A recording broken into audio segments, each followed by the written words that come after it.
हुन्छ अनि प्यानमा मैले तेल नि हालिसक्यो, हेर्न सक्नुहुन्छ। अब अदुवा लसुन अनि ग्रिन प्याज चाहिँ त्यसरी काटेर अलि ठुलो ठुलो उयसमा काटेर अनि यतिको भइसकेपछि चाहिँ अनि यतिको काटेर यसरी हाल्ने फर्स्ट, अनि मात्र ठुलो प्याज हाल्नु, अर्को प्याज व्हाइट प्याज हाल्नु, अनि सिमला मिर्ची नि सिमला खोर्सानी चाहिँ अलि योहरू चाहिँ अलि पकाउनु पर्दैन कि, अलि काटो काटो राख्नुपर्छ अनि ठिक हुन्छ। अब चाहिँ म सस हालिदिन्छु।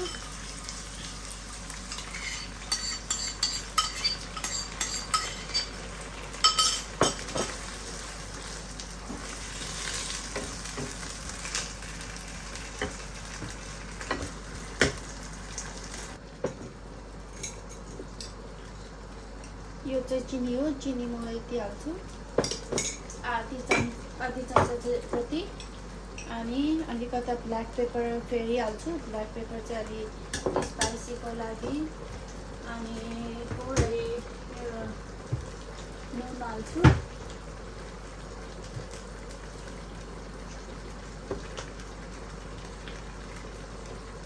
धेरै हाल्दैन किनभने चिकनमा अलरेडी नुन छ।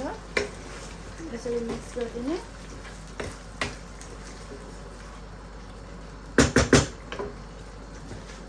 अब म चाहिँ यो चिकनमाथि फ्राई गरेको चिकन हालिदिन्छु।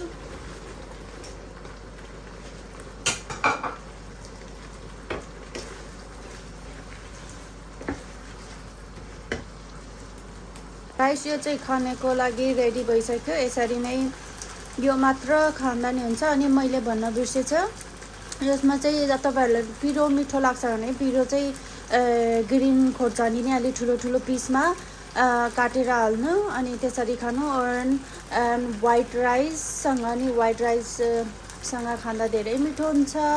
अनि मेरो भिडियोलाई लाइक गरिदिनु होला, सेयर गरिदिनु होला, मन पर्यो भने कमेन्ट गरिदिनु होला प्लिज। एन्ड देन फेरि भेटौँला अर्को भिडियोमा। बाई।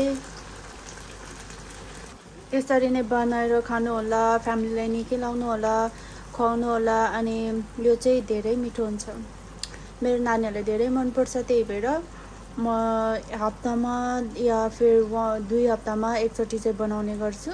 अनि यो चाहिँ मैले आज चाहिँ चिकन टिक्काको लागि नै मैले चिकन लिएर आएको थियो, चिकन बोन। तर चिकन